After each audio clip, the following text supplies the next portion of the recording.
The seafood sector in Shetland is the cornerstone of the economic structure and social structure.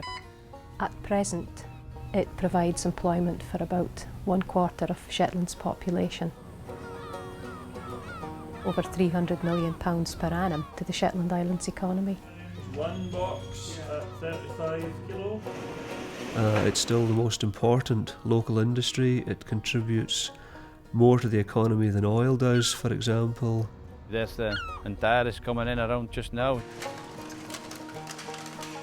It's a sustainable industry. It has a long-term sustainable future, unlike some sectors, like again oil will one day run out. But assuming fisheries are properly managed, we can go on catching fish effectively forever. Fishing is a good life, hard life that's good. The fishing has always been a very up and down industry. 355 boxes. Today we've had about 2,000 boxes landed by 15 Shetland boats. Shetland Seafood Auctions was formed in about 1999. At the time that there was a lot of decommissioning of fishing boats, we were worried in Shetland that we were going to lose the whitefish industry. So the company decided to invest in the electronic auction. Prior to the electronic auction, the fleet were tempted to go and land in other ports. So we've now got 100% of the Shetland fleet back landed in Shetland. Just come in after being out for 2 days and landed 160 boxes. Just a mixed fish mostly headaches, with some whitings and cod through it, Ken. And hopefully gross about 10 or 11,000 for that tomorrow when it sells. The graders grade it through the night, then it gets sold in the morning. Normally here at 5:30 in the morning. Well, I look at the size of the fish, the quality of the fish, and how it's graded. We come in for 8 o'clock and they start to sell then. Thanks, Anthony. The importance of the electronic auction is that it gives a competitive bidding situation for the fish, and we've seen prices probably double since the auction started. Because the labels are being printed off for every transaction, the distribution can happen as the clock is selling fish. Sole, skate, megrim, John Dory, just anything we want, we can phone up my supplier and he will buy it off the market that day for us. Our job is just to build the boxes here onto the pallets. Thompson and Ward is a small truck that we put fish in to take the scale away. It's coming directly from the supplier to here within a matter of minutes. The reputation comes off the seafood, which comes off the fishermen who are working very hard to catch this. Probably the best produce in the UK. Might be going to Aberdeen, right to France. We've developed Shetland into the UK's second largest port for landed fish. Over the last 6 or 7 years, what we've seen is a general increase in the abundances of most of the important fish stocks around Shetland, and in some cases very substantial increases. The grunts has gotten a lot healthier. There is fish out there. Once upon a time, like in communities, most of the men all went to the fishing. Always been brought up with it and been going for a really early age. Just enjoyed it, thought it would be the life. But I'd say the ticket's the easiest bit. Learning how to work the boat and where to catch the fish and where to go is a different thing. But hopefully over the years, Dad will teach me what to do and hopefully show me best he can.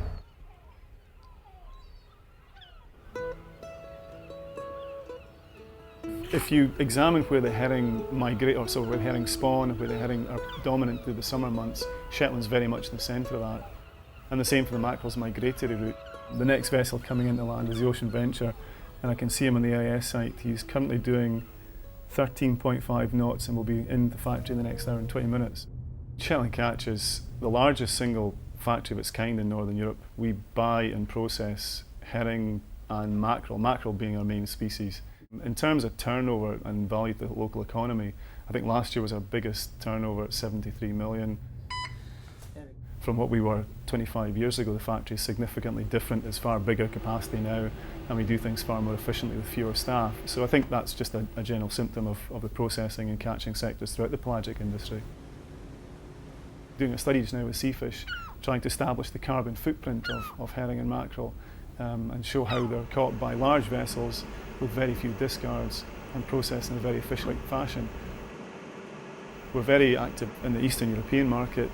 Also West Africa is a very, very important market for us. The pelagic is quite a buoyant industry overall at the moment and has been for quite a long time, especially from the catching sector. It's the Charisma here. It's the boat that I'm crew on, and if you want we can go and have a tour. That's the bridge, the wheels of the Charisma, and usually they're at least 2 folk out of the crew of 10 in there all the time. We had the 2 nets aboard, one on each drum, about a quarter of a mile from the stern of the boat. Yeah, these are our fish tanks. There's 9 of them on board, and the fish are pumped into here, and there's chilled seawater circulating among the fish all the time, and that keeps the fish pretty safe and fresh for, well, maybe up to a week, but we try and not keep it all that time. This tank can hold about 180 tons maybe. Yes, instead of having all the pepper charts that we used to have. Probably be maybe another week we'll be joining the Shetland fleet and we'll all be going looking for herring. Usually a pretty short season, just a week or 2. Quotas are very small for the herring. Has gone up a little bit this year, but it's still a very small quota. Catch it all just close in around Shetland, most of it. Then a few weeks after that it'll be into the mackerel.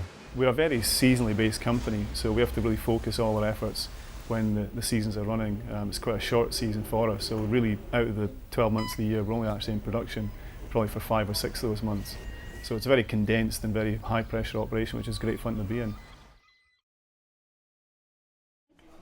I come from Spain, but I studied 2 years in Bournemouth, marine ecology and conservation, and then I moved up to Stirling University to finish my degree in marine biology. I think we're done. And I did my dissertation differentiating wild and farm salmon, which I got really interested in. And when I finished, I just got the feeling that I just wanted to continue my study on this species, which is, I think, is fantastic. And seeing how big they will get. And so I saw this job, and I said, why not? Let's go to Shetland. Once a week, we do sea lice count. So we're going to start with cage number 1, and from there we'll select random fishes.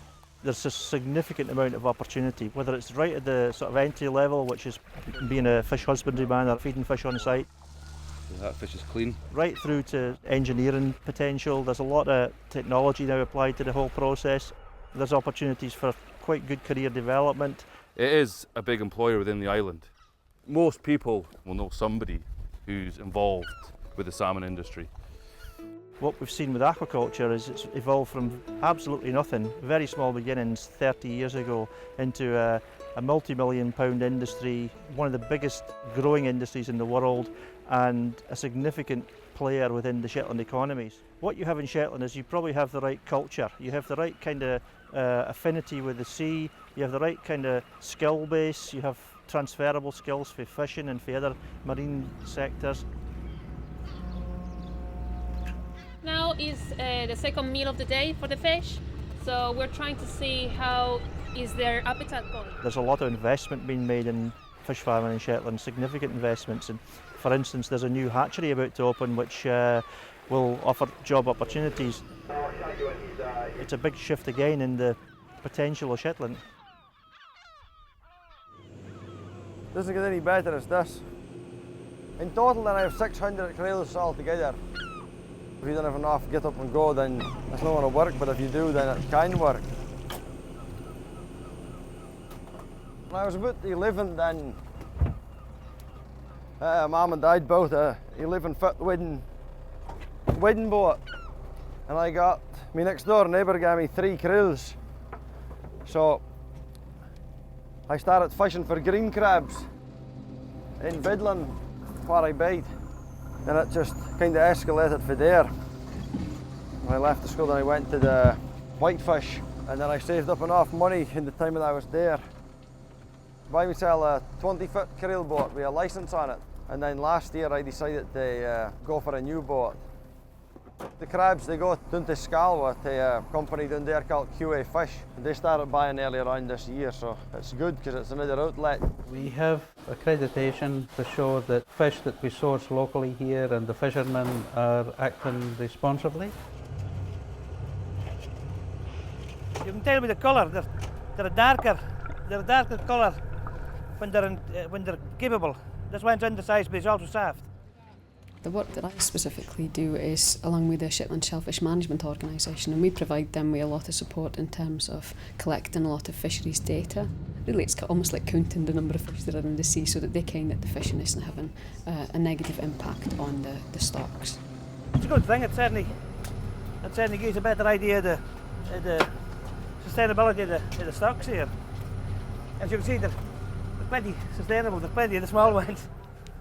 The SSMO went into a programme called MSC accreditation, which basically allows them to market their products being sustainably managed.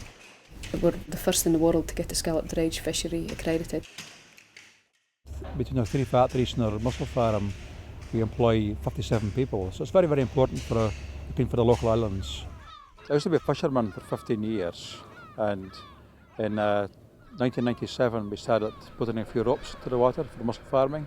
Tried a wee bit and it was very successful, so we kept on reinvesting and growing the business, and before long we needed a small factory for doing mussel processing. It seemed to be a fairly obvious thing to do was to add something else to it, so we started off 3 years ago by adding scallop processing to the business. It's very important to us as a family-owned business to be able to maximise the number of jobs in the community.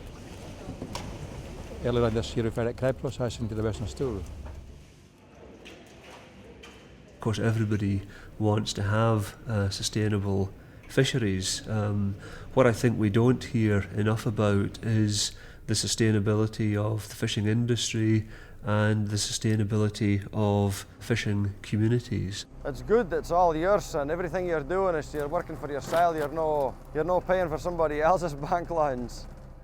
But the downside is you're working on your own the whole time, and that's pretty lonely and sometimes no very safe depending on things. That's it. But it's just a good job satisfaction, mate, when you get a good weekend or a good haul. These people were always looked up to in communities in Shetland. And my first trip on a real fishing boat was when I was 12 years old. I spent 2 weeks on board one of the fishing boats.